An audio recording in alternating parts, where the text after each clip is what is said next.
The ripples of the Macarthur gambling saga continue to be felt in Sydney's southwest as the club's captain and alleged leader of the yellow card seeking Bulls, Ulysses Davila, has his contract mutually terminated by the club. The transfer wheel in the A-League keeps spinning as Melbourne Victory's bench-sitting marquee finds a new home. Max Ballard may still be going overseas despite his move to Portugal falling through. Coaching changes aplenty in the dub and your latest Euro and Copa America updates on this episode of the Round Ball Australia podcast. My name is Lachlan Avil and joining me for today's show is Jacob Stevens. Jacob, you've been ill the last week or so, but you've made a recovery, back to join the show again. Yeah, that's right. Unfortunately put an end to my streak of about 9 consecutive podcast appearances, which is a bit of a shame, but yeah, I mean, you've put in the notes here, Jacob's not dead, and no, I'm not, but I did feel like it at one point, so no, it's good to be back, good to be back on the podcast as well. Yes, it's good to have you back. And miraculous recovery, of course, just in time to get slandered by Christian Montegan for England's performance a couple of days ago. It's all good fun, Christian. Yeah, good evening, guys. It's going to be a fun one later on, dissecting that abysmal England performance. Not just one, both of them, they were just absolutely terrible. But yeah, looking forward to getting stuck into that and making fun of you both. And finally, Poletti as well. I'm looking forward to your in-depth analysis of Southgate's tactics later on. Southgate out. That seems to be my understanding based on English Twitter. Although, to be fair, going back to Jacob for a moment, are we sure that Jacob's not dead? Are we sure that this isn't just some AI-generated reincarnation of our dear colleague? Do we have the budget for that? Yeah, I don't think so. I don't think we do. The AI is getting pretty good, but we certainly are not. Well, let's get into the top story of the night, and of course it is it's Davila. Macarthur announced on Monday afternoon that they and Ulysses Davila himself have agreed to a mutual termination of the Bulls captain's contract. Now, this does come after he and Kieran Backus were both scheduled to appear in court on Monday morning. Now, it is reasonable to assume that some kind of outcome of that court appearance was perhaps a trigger for this decision. It should be stressed, however, Poletti, that as far as we are aware, there has been no admission of guilt as of yet, and the termination of his contract does not necessarily represent that either. We figured this is probably how this story was going to end, but such a sad way to say goodbye to such a brilliant player in this league. Yeah, it's... On the field, this is exactly the sort of player that you want from your marquee international signings. You know, you look at someone like Davila, you look at, the likes of a Milos Ninkovic, like a Cindy Yong, like a Jordy Boyce in defence, and Ola Toivonen.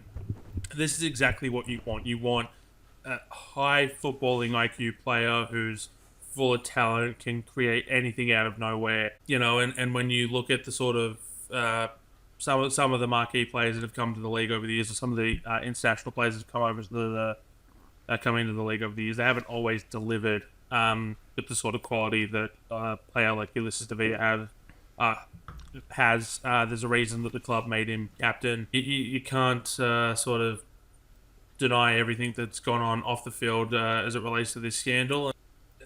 Ultimately, I think that this is probably the right decision for both him and the club. It gives Macarthur a chance to sort of move on, wipe the slate clean, start to put this behind them.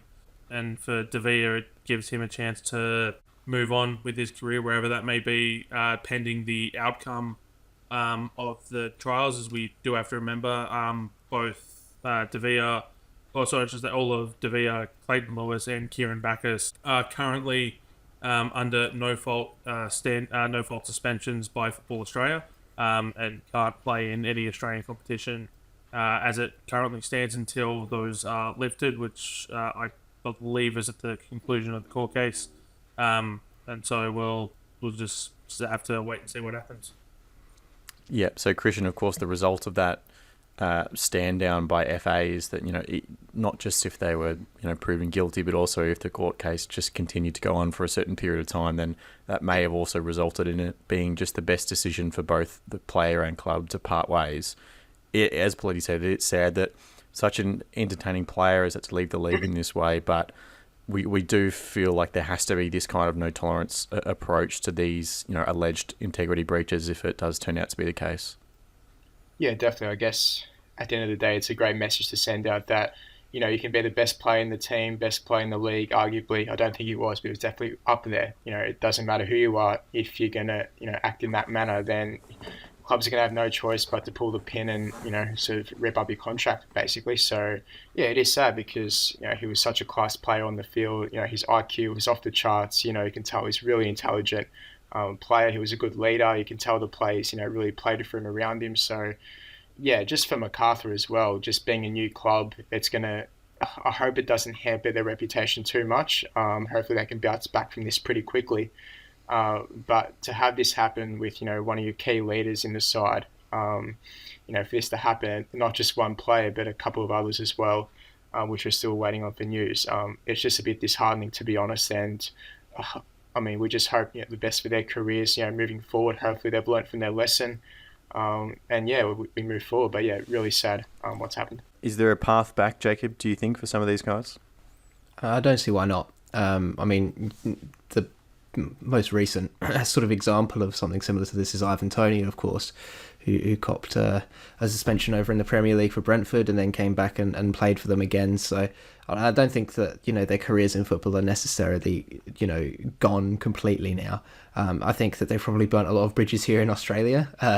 This is the sort of thing that, the sort of scandal that Australian football could ill afford, and I don't think that there are many clubs in the country who, despite the talent that these players have, I don't think there's many clubs that would, risk, involving themselves with these players simply because of, the negative image that they have now and the negativity from the PR and the press that would come from that as well. So, I don't think that, their careers are completely over unless it's, they get some seriously big punishment from this trial. And of course we have to, as Poletti said, we have to wait and see what happens there before we can obviously make any real good speculation on that sort of thing. But I think in terms of the talent, we all know, Davila, as all of you have touched on, is a quality player.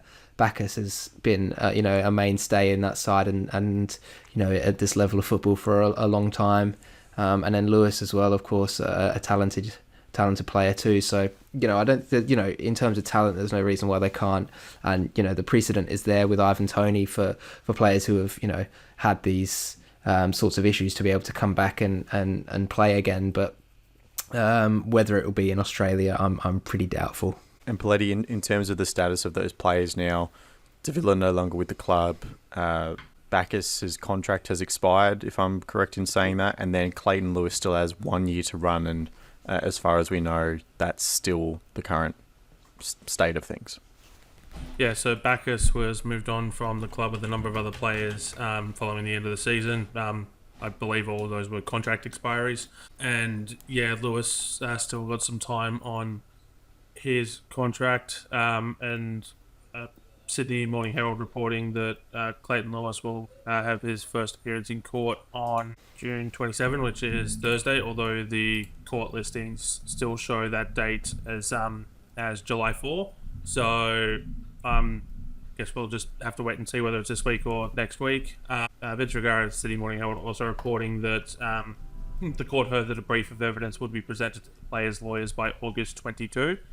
So this story still looks like it has quite some time to run on before we get any sort of conclusion to the matter. Yep, still plenty to play out. Well, as the Bulls do lose their captain in Uli Davila, they do gain a new player in Chris Economides, Melbourne Victory's marquee player that has spent majority of the past 2 seasons on the bench. 2-year deal at the Bulls, Christian. It's an interesting switch. He obviously needed to go somewhere where he was going to get game time, and it seems like Macarthur are the club that were prepared to offer him that, and of course a local Sydney boy as well. Yeah, he mentioned that in the video I saw earlier today, how he's really happy that he's back home now. Hopefully he can settle into that environment where he's with his family and friends. Hopefully that gives him a new lease of life, because at the Victory, I just think he really struggled. More consistency, just really struggled to gain some real minutes and trust with Tony Popovic. There was that instance season where Fornaroli went away for international duty at the Asian Cup, and Economidis, I think he got a couple of starts, one against Perth, and he did okay, but nothing really to suggest that, he was going to be, taking Fornaroli's place, or, taking a position on the wing or a number 10 role. It just wasn't. He just didn't fit the piece of victory, unfortunately. And hopefully this Macarthur move now, with the few players that the club have let go, he can fit in well into this side, because he is a quality player. Not disputing that. I just think he needs the right environment, the right players, the right coaching staff behind him to really help him thrive, because he's got the talent, no doubt. I think it's more mental when it comes to Economidis, and that's just, some players in general, sometimes they need a bit of a kick up the backside, or they just need, the right environment. So hopefully he finds that at Macarthur. It's interesting though, Jacob, because you contrast his environment at Perth, where he shone so brightly, into Melbourne victory, both under Tony Popovich. That's not any variable there. It's perhaps, I don't know, maybe the expectations of the team and the quality of the squad and how they were expected to compare in the league. I'm not sure, but it does seem like Economidis is the kind of player that at this point in time could be a bit of a bargain get for a club like Macarthur, because we've seen him perform in the A-League before, but these last few years of underperformance have probably lowered the price tag a fair bit. Yeah, and I think that the big thing that sort of struggled, and Christian touched on this, is not just his consistency, but sort of what position does he want to play, right? Like, we've seen him used, on the wing, we've seen him drop into the 10, we've seen him used up front to replace Fornaroli. It didn't look particularly convincing really in any of those roles over the last couple of seasons at the Victory, and you've sort of got to ask the question of what role does he see himself playing in, and where is he going to be able to fit in, because with the losses that Macarthur have suffered, obviously Davila a big one that we just touched on, they need somebody, that creative force, more centrally. They've, got a couple of talented youngsters out wide, but it's always good to have a nice, I suppose, veteran presence who's, been there, done that, and can show them the ropes a little bit. Is that going to be his role, where he's, starting on one of the wings and one of their youngsters is on the other? Where is it that he fits in? That's I think the big question. And you're right, Lockie, he could be a bargain get, but it could also be a case of, it doesn't really pan out, because again, they're just not sure how to use him and where he's the best fit. So it's going to be interesting to see how Macarthur handle that. My tip is somewhere centrally. I think when he played out on the wing for the Victory, when he came off the bench in certain times this year, he just didn't look confident on the ball at all. Like, he seemed to be moving a lot, but with not much effect to it. There's kind of step overs that don't really do anything, these kinds of things. So my tip is to see him down the middle, either in a 10 kind of creative role.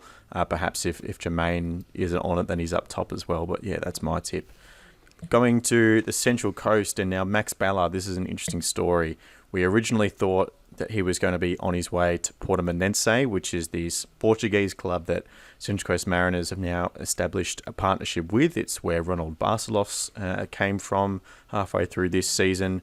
Now, he revealed on SEN's The Global Game a couple of months ago now that deal wasn't 100% done. There were certain conditions around it.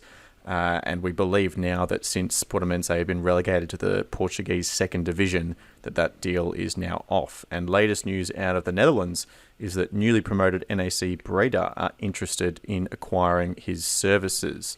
Poletti, that's a very interesting deal. Obviously, the Portuguese top flight and the Eredivisie, both very highly sought after European leagues. Whether it's one or the other, who really knows what the better move would have been, but he is getting, it seems, attraction from top flight European clubs. So if memory serves me correctly, going back to that Global Game interview, how, because if I said, memory serves me correctly, he didn't bring up this himself. This was brought up by, I want to say it was brought up by Simon Hill. I think it was Simon, asking questions about it. You know how there's the commentator's curse? Is this the pundit's curse? We could somehow link this back to Simon Hill bringing this up as a reason this move hasn't eventuated. I'm just saying, I've seen crazier things. There's crazier conspiracy theories on the internet. To be fair to Simon, the deal would have been agreed before that interview. Yeah. No, and I kid. And Simon, if you're listening, please don't hate me, please. No, look, I think the fact that we all saw the talent that Max Ballard has, and I think a European move is almost inevitable. Aside from the Netherlands coming to the party, definitely makes sense. Similar styles of football. We know how much of an influence that the Dutch have in Australian football, which is why we can seemingly produce midfielder after midfielder after midfielder, but no defenders or strikers. So maybe it'll fit right in there. Otherwise, yeah, I have no reason to believe that, with the talent that he has, that even if this doesn't eventuate, that there will be some club in Europe, acceptable quality, for lack of a better word, that would certainly be chasing Ballard, that would result in a mutually beneficial deal for the club and the player. Yeah, and of course, on the Central Coast Mariners front as well, Jacob, we saw Josh Nisbet talk about his potential move overseas, and the Eredivisie was one of the leagues on his tongue that he said would be kind of a style of football that he would appreciate playing in. Perhaps if Max Ballard does get the tick, then there's a knock on the door down the road and say, we've got another good midfielder if you want to as well. Well, it seems to be it's an injection of orange into the league at the moment. I mean, obviously, Adelaide United with signing the partnership with PSV, and Ernest Faber being appointed as the technical director there, and now, all of this transfer news about the Mariners players heading over there. Maybe the Dutch have decided that they they missed colonising Australia the first time, so they're going to come around and just grab all the players and take them back. But no, it's good to see, because the Eredivisie, I think it's sort of overlooked a little bit as a league, because it's typically been dominated by one or two clubs right at the very top. But it's been a very good league for developing young players and providing a pathway for those players to break on into top 5 European leagues in France, Germany, Spain, Italy, or England. So I think that there's huge potential there for some really good moves to happen, and I think that I think there are some players that maybe need to look towards places like the Netherlands for a move that will actually help them out. It might not be the glitz and glamour of signing for a Bayern Munich, right? But if it's the chance for them to get solid minutes at a club that values them as a player and wants them to get better, then that's huge, and I think it's a great thing. So just before we move on from the Mariners as well, a shout out to Brian Kaltak, who's playing at the Oceanic OFC Nations Cup at the moment with Vanuatu. They're in the semi-finals to play Fiji for a chance to take on the winner of New Zealand-Tahiti. You have a slight indication of where that the final might end up. But yeah, he's doing well on the continental stage as well. Christian, we've seen during the week as well that Hiroki Sakai is leaving the Uro Red Diamonds. Now, this is the player that Andy Harper linked to Auckland FC during one of the Socceroos broadcasts over the last couple of weeks. In the Instagram post announcing himself leaving, he said he was signing for a foreign club, so I guess Auckland FC kind of fits the bill. But it seems like that is close to getting done as well. Another, very credentialed foreign signing, perhaps the first one to go to Auckland. Yeah, well, we've seen recently that Auckland's obviously, putting their focus on, attaining, a lot of New Zealand players, which is fair enough. They want that identity, but to get a player like Sakai from the Red Diamonds, from Japan, that's a really good move, I think, just for the experience factor, just to give another outlet, for them. Because obviously they're a new club. They're going to need that bit of experience, moving forward. They just can't rely on, the youngsters. So yeah, I think all in all, it's a good move. I haven't seen too much of him overseas, to be honest. I'll try and look at a few highlights soon. But from what I've heard, he definitely seems like a really good fit and a good player for the league. We just have to hope that he lives up to the billing if the move does go ahead. Yeah, so his CV is quite impressive. 75 caps for Japan. He's played in European top 5 leagues. He won the Asian Champions League with the Red Diamonds as well. So plenty of pedigree there if that deal is done. Going to the Jets, they've been very active, and Poletti, I've saved this one for you. They already returned for pre-season today, but have also announced the signing of Sydney FC youth team prospect Oscar Fryer joining the Jets, another Sydney FC NPL player that's been nipped away to a local competition. I wonder why you've left this one for me. I wonder. Now, Oscar Fryer joins the pipeline of talent out of the Sydney FC Academy that has left the club in recent years. The timing of this was fascinating. So he was in action for Sydney FC's NPL side yesterday afternoon, and by all accounts had a had a very good showing in that match. But yeah, so the timing of this being done is quite fascinating. Now, just the announcement, like, I don't know why he was allowed to play yesterday, unless he's still under contract until June 30, and then July 1 it rolls over and he'll join the Jets. The timing of this just all kind of seems off to me, but it should be a great get for the Jets. Robbie Stanton was very involved with Sydney FC's academy before he departed for the Newcastle Jets, so clearly a player he'd have a lot of understanding of his game and his experience level, and don't know how many first team minutes he'll get, but it very much seems like the Jets are going once again with a youth-friendly approach, like I can imagine a lot of clubs would be given the current financial predicaments of the league. Yeah, I mean, I saw some quotes from Fahid Ben Kalfala, who's an agent now, of course, former player as well, but talking to Outback Football and saying how multiple A-League clubs have been rejecting foreign contracts, even at very small salary numbers. And I think we can all quite clearly see the direction that the league is going in the next 2 years or so. Now, Fry, he's 18 years old, he's a forward, he can play out wide and in the middle as well. Has been featuring for Sydney FC's NPL New South Wales team, as Poletti has mentioned. They've also re-signed Philip Kankar and Lockie Bayliss in the last few days, so Jets getting very active. And then, Christian, we go to the Brisbane Roar as well. They've confirmed 8 departures in the last week, including club captain Tom Aldred, Nikola Mileusnic as well, which was a surprising one to me, and then a mutual termination for Shay Cahill as well, of course, the son of Tim, who made his A-League debut this year, but nothing much more than that.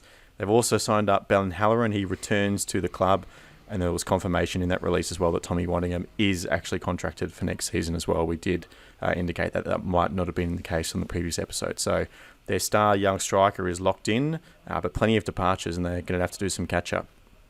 Yeah, well, you say Mileusnic was a bit of a surprise, which it is, but probably the more shocking the shocking news coming out is Thomas Waddingham staying, because I think we spoke about it a couple of months ago in one of the episodes that he was touted with a move away.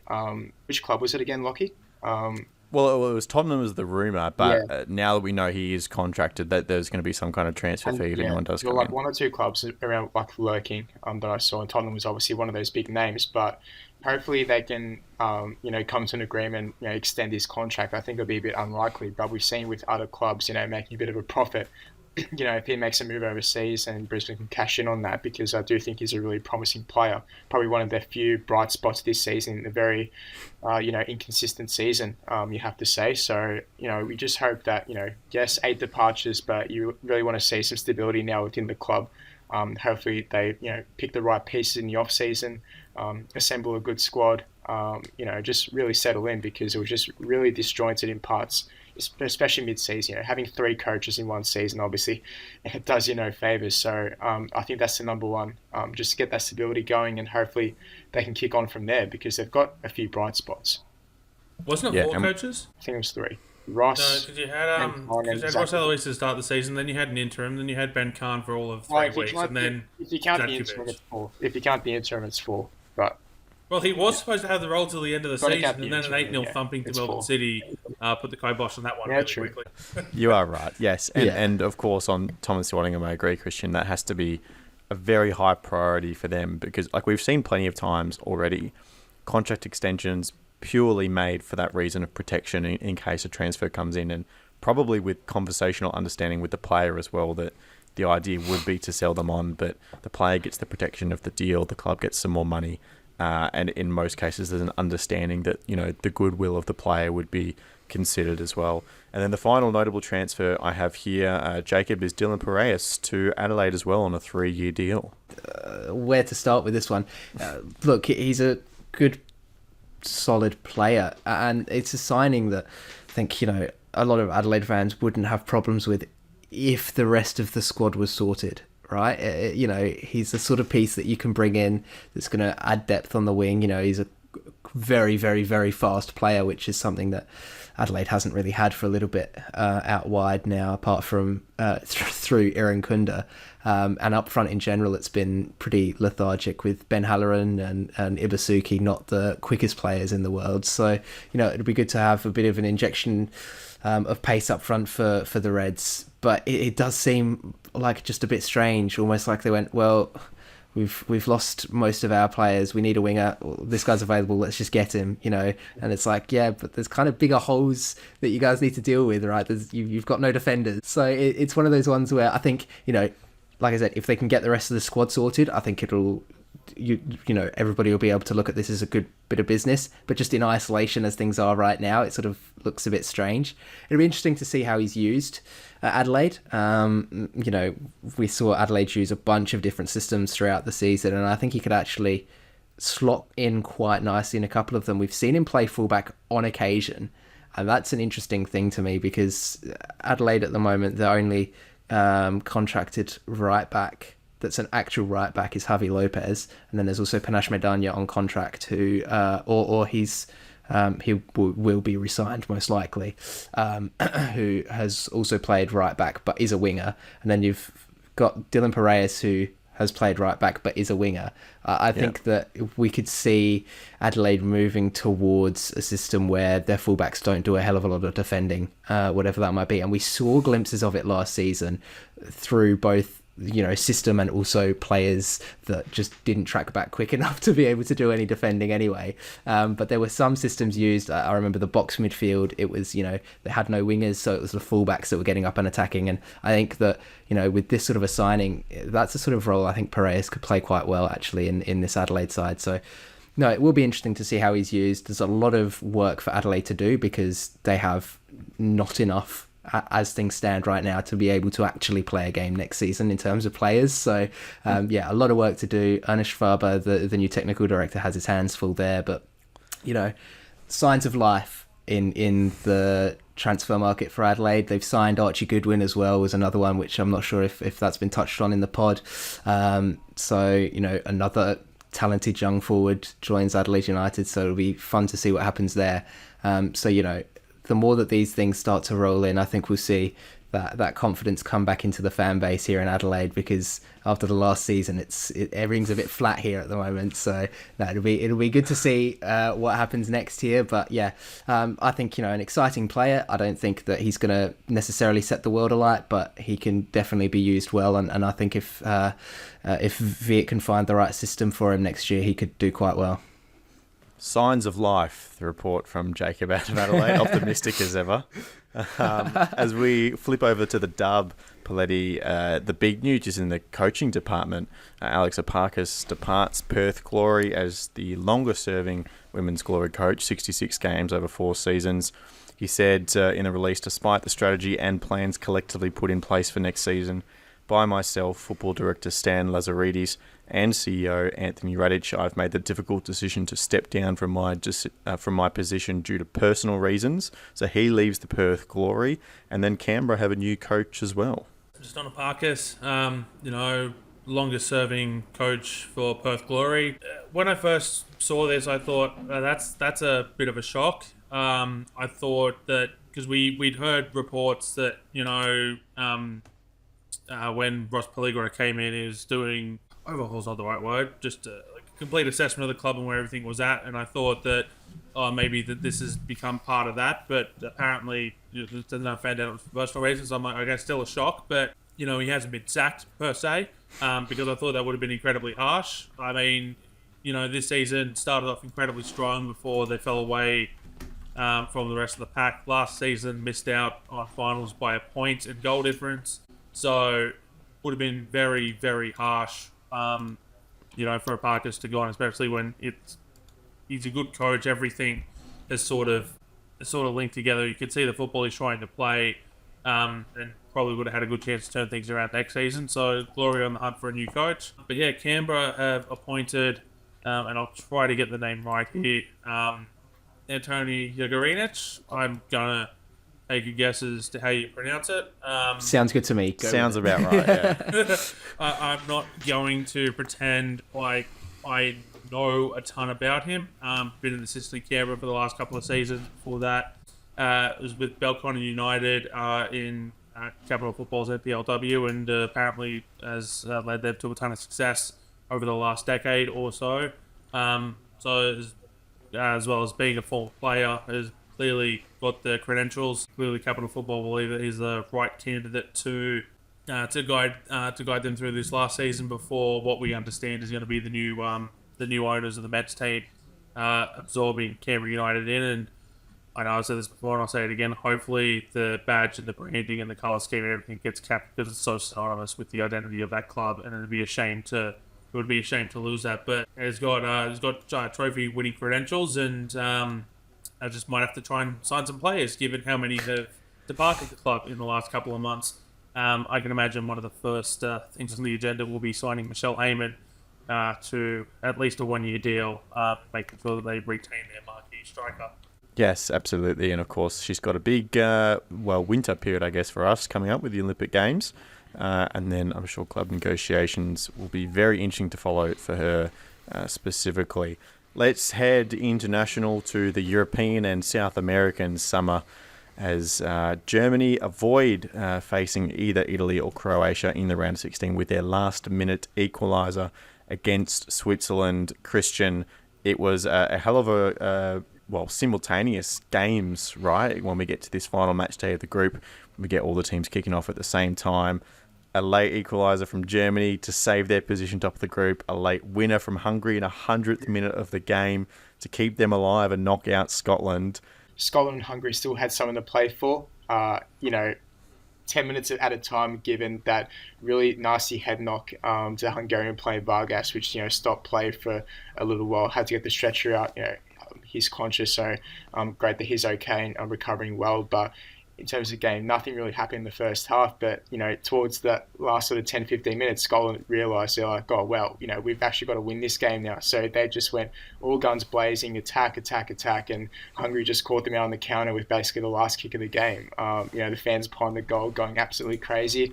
Gives them a slight chance, I guess, now to qualify. They got 3 points, but with the -3 goal difference, you probably think that it's unlikely from this stage. But I mean, hey, they've given themselves a chance. And then, with the other game with Germany, I thought really lackluster from the Germans. I don't think they underestimated Switzerland because, they did go with their best starting 11 once again, which is a bit surprising, not resting a couple of players. But I thought Switzerland defended really well, good structure, got their goal, did what they had to do. But, Fulkrug, once again, super sub comes on and a last-minute equaliser to avoid either Italy and Croatia, like you said, Lockie, which would have been a real disaster for them, really, because although they could have had a big chance to win that game, but you don't want to be facing one of those big sides so early in the knockouts. So I think, great result for Germany. I'm interested to see where we all sit on the format of the Euros and the idea that some of the best placed third teams can qualify for the knockout stages. Initially, I was quite against it. In a 32 or a 16 team competition, it's quite clean. The top half of the group qualifies, and it's all very simple. And there are still some complications with the knockout bracket, and certain teams get more favourable draws than others. But to qualify in the lucky loser slot usually at least requires a win. Very, very occasionally, you get 3 draws, 3 points, whatever. Kind of on the theory of it, if you're taking it literally, if you get a win in the group stage, maybe you do deserve to advance to the knockout rounds, no matter what, Jacob. I just think it sort of throws that curveball in there, right, of teams sneaking in that, they maybe didn't have the best group stages. They couldn't quite get firing on all cylinders. And then all of a sudden, with the pressure of knockout football ahead of them, they all of a sudden turn up a gear and there's the potential for an upset there as well. So, I think that it adds that sort of an element to it too. So, I'm not necessarily against it. It's always the debate of, who is, the best ranking third place teams, how are you going to pick them and choose them and all of that sort of stuff. And I saw some suggestions that they should do it based on the strength of the group that they're in versus just how many points they got and things like that. And, there's a whole manner of ways that it could be done. So, we'll see how it works here. But no, I do kind of like it for that, that chance that it could throw in that extra little sort of dark horse sort of team that's in there for a bit of chaos. And we saw with Wales in 2016 made it to the semi-finals. Denmark last time out made it to the semi-finals. It's this. There's always the opportunity for these slightly, they're not maybe the top tier teams to be able to make a deep run in this tournament because you never quite know what's going to happen. And adding a couple extra of those teams into the mix is I don't think it's a bad thing at all. Poletti, it does kind of reduce the importance of the actual matches in the group stage as well. As long as you kind of win one, you get through and you get another chance in the knockouts. But what do you make of it? Because we're going to see this with the Matildas in the Olympics as well, and the Socceroos will have to deal with it at the World Cup should they qualify. I'm not against it. I think at the end of the day, we know that money rules all, and that ultimately leads to this sort of situation. And it's what I expect we're going to see at the World Cup. Well, we know we're going to see it at the World Cup. It's going to be 48 into 32 into 16 into 8. Like it's just the way football's going, and it sucks. It really does. It should be, in an ideal scenario, top 2 of the group go through, and that's it. So you don't like the lucky loser thing? Win? Like, be good enough? Like, get good? Like, well, that's the idea, right? That if you're in a 4-team group and you get at least one win, you're likely going to make it through. I get it, but at the same time, win 2? Like, because like ultimately what you're going to do is it may come down, like, there's plenty of scenarios where it might come down to head-to-head. It might come down to goal difference, and then you can, as to whether a team goes through or not. So if you've got 2 teams tied on 1, win each, and, they drew with each other, Well, you're never going to have head-to-head, right? Because it's different groups. Yeah, but I'm saying, so you got head-to-head as a possibility. You've got, that it comes down to goal difference. Like, wow, you got pumped 3-0, and the other team only got pumped 2-0. So, therefore, they go through and you don't. Like, I think just keep it simple and make it top 2 go through in every group, and make sure you just have enough teams in your tournament to make that your scenario. Like, don't. So is this you advocating for a 24 a 64-team tournament? No. Yeah, we're going to be the NCAA tournament. We're going to be the NCAA tournament of the World Cup in 10 years' time, and it's going to be, I don't. Could you imagine if all of the World Cup was just single elimination knockout over the course of 2 years? But Christian, drag us back on topic. We drifted a. Just want to know your thoughts on Southgate and how he's holding the team back, because for me personally, a couple of decisions like Trent Alexander-Arnold in midfield, like he said that's an experiment, but why are you making experiments in a major tournament? Phil Foden, another one. He's had Player of the Year in the Premier League, and he just can't seem to string it together. So they've got quality all over the field, but it just seems like the coach is really lost for answers at the moment. That's really worrying. England are on 4 points. They haven't lost a game yet. And what was Italy's last result, by the way? That's what I'm saying. It's an answer to your own question, Tournaments aren't won in the group stages. And, England have come very close in the last few major tournaments. They lost barely to France at the World Cup. They lost barely to Italy in the last Euros. They lost barely to Croatia in the World Cup before that in the semi-finals. So I think it's all a little bit overblown. Yeah, but you get one chance every 2 years, and you made finals, semi-finals, and quarterfinals, and lost to France. It's a pretty good record. I think I sort of sit between the two of you here in terms of my thoughts on the matter, where Lockie seems staunchly pro-Southgate and Christian is staunchly just anti-England in every way. Can I say one thing before you continue? I wouldn't say I'm pro-Southgate. I'm just anti-Southgate. Sure, all right. Anti-Southgate. Whereas I'm sort of in this position of, look, I can appreciate the fact that he sort of detoxified that England's team. He got rid of the sort of that old boys club, the tribalism that was there, brought the team together, given England fans hope for the first time in a long, long, long, long time. But his football is awful. And yes, okay, Jose Mourinho wins trophies doing similar sort of stuff, but you can play defensive football without playing rubbish football. That's the thing, is that it's just inherently really poor. And that post that I tagged you in on Twitter, Lockie, about how many times Jordan Pickford just kicked the ball as far forward as he could when there are options in the midfield to play it out to. And it's like, these guys are used to playing out from the back. They're used to playing intricate football because they're playing for the best clubs in the world who control possession. England should be controlling possession in these games. They should be dominating games through suffocating the opposition, not through letting the opposition have possession of the ball, have space in the midfield, and just sit in a low block all game. There is no reason they can't be strong and structured defensively whilst also providing good attacking threats, quality midfield play. The thing with Southgate is that I don't honestly think he knows what the issue is, because he's come out and said that the issue is that there's no replacement for Calvin Phillips. Well, newsbreak, mate, you didn't pick Calvin Phillips in the first place, so I mean that's on you anyway. But also, what are you on about? There's no replacement for Calvin Phillips. He is not that big of a role in the England squad that him not being there is the reason why this team cannot score more than a goal. Lacking a defensive midfielder is not the reason your team can't score goals. It's the fact that you have no idea how to utilise the attacking threats that you have in your team. And look, I've slagged Phil Foden off this whole tournament. I don't think he's a bad player. I think he's played poorly for England, and he's a Man City player, so I inherently have bias against him as an Arsenal fan as well. But that's a different topic anyway. But look, it's just frustrating. It's so frustrating because the potential is there. We can all see it. Bukayo Saka, one of the best right wingers in the world. Jude Bellingham, one of the best players in the world. Harry Kane, arguably the best striker in the world. You've got a backline who they were having a lot of big questions asked about them heading into this tournament, and they've actually looked pretty good so far. Mark Gahey has been incredible in the back. John Stones, he's not gone down injured yet. He's doing his thing. Walker and Trippier, okay, they're getting on a bit in age, but they don't seem to be showing it out there. Pickford's still doing his thing. Like, there is no reason this squad can't win.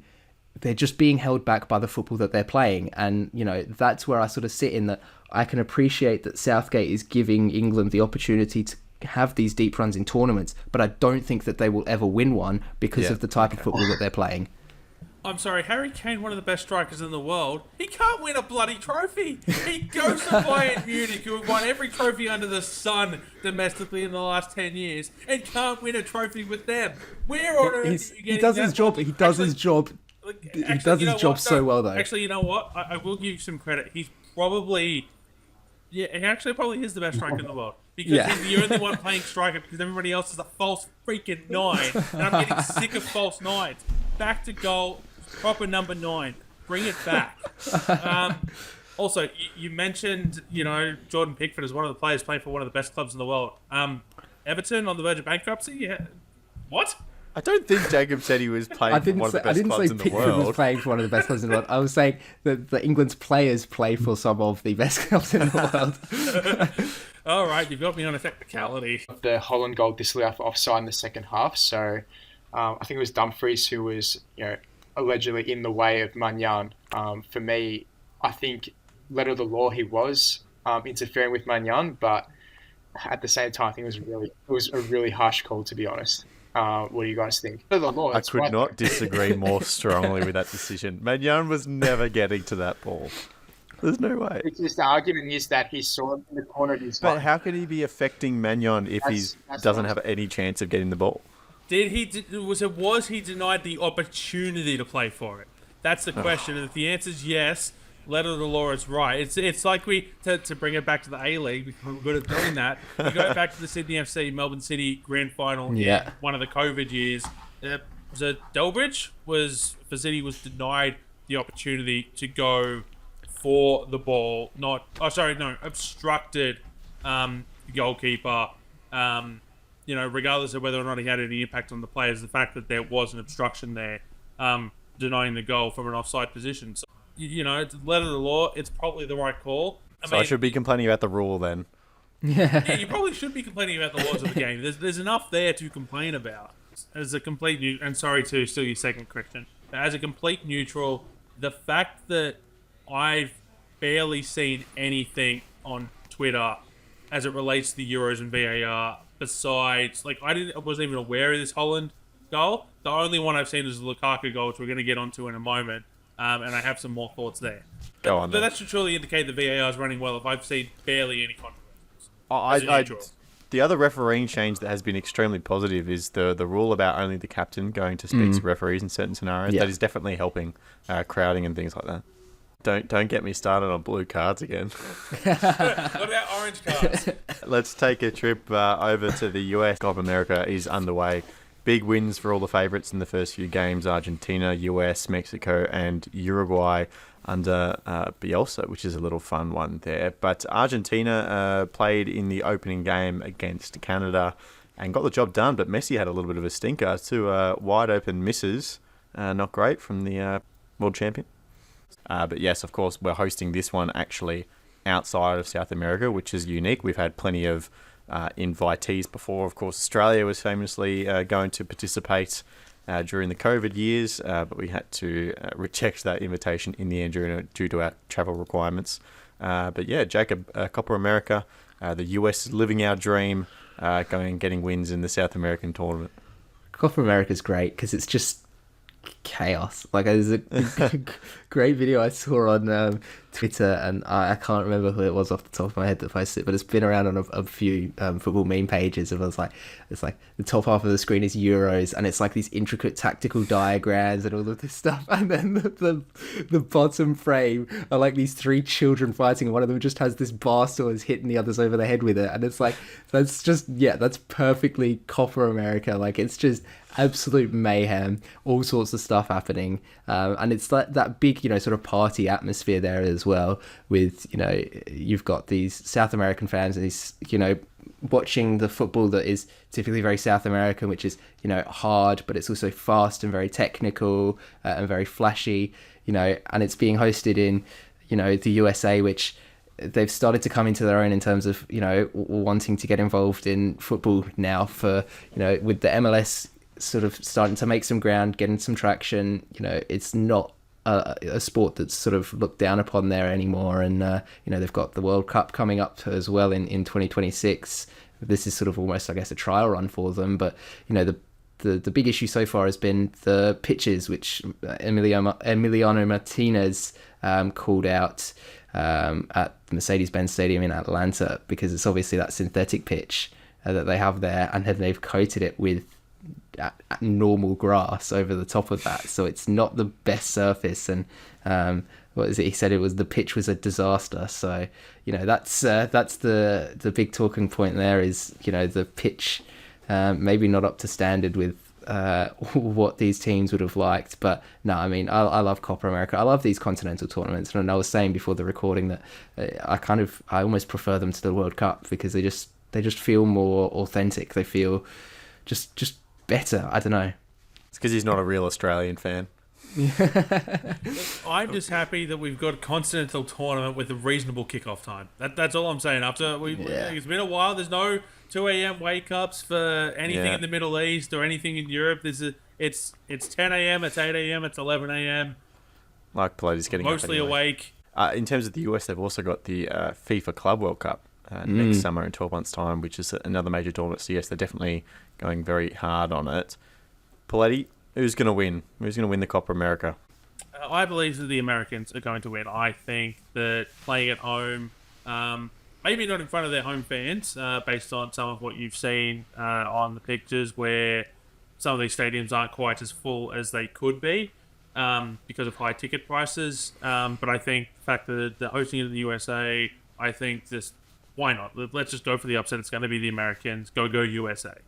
Well, I've put down Brazil with a question mark, because they haven't played their first game yet. So I think that will actually they'll be playing that at around the same time that this episode will be released. So, if they lose that one, scratch that and pretend that I didn't say it and that you just didn't ask me this question. But I don't know. They're always in sort of that upper echelon of teams in this tournament, there or thereabouts most years. So I don't see why not, and it's better than like one of the boring picks like Argentina, which I know you've got, Lockie. The story is good. Messi talks about how he wanted to play on with Argentina as a World Cup champion, and they got the Copa America monkey off their back last time out, but I think the story is too good. I think they're going to do it again. I will just say, if this Brazil prediction doesn't come off, if they lose this game, Lockie, I want you to go back and edit this for me to say it's going to be Chile. No, they're the team that I want to win it. They're the ones that my heart's saying Chile, but I just know that they're not going to. Aging, squad's past it. They didn't look particularly convincing against Peru, so that's why I went with Brazil over them. Yeah, I got a soft spot for Uruguay as well, I think. Interesting. I like Marcelo Bielsa. I think he's the kind of coach that would love being in a national team setup, because he can just sit over videos and data sets of under 23 players and sit there planning for like 8 years time and build that kind of team. So I reckon they'll go deep in a World Cup in the next, say, World Cup 2030. deep run for Uruguay at the peak of the Interesting. Bielsa era. That will do for this episode of the Round Ball Australia podcast. Thank you all very much for listening at home. And Jacob Stevens, you've avoided with just a few coughing fits towards the latter stages of this episode. I've made it through. Glass of water's got me through it. Pretty good. Feeling better and good to be back on it. Very good. And Poletti, of course, bringing our usual A-League flair. Yes, and also just low-key, the goalkeeper kit that Emilio Martinez was wearing to kick off Copa, how good would that look as an Australian national team kit? Have a look, Google it. Let us know what you think, but we will be back on Friday. By then, the conclusion of the European Championship group stages will have finished, so we're going to do a preview of that knockout phase when we know the full bracket then. But we will see you then on Friday. But for now, thank you for listening. Goodbye.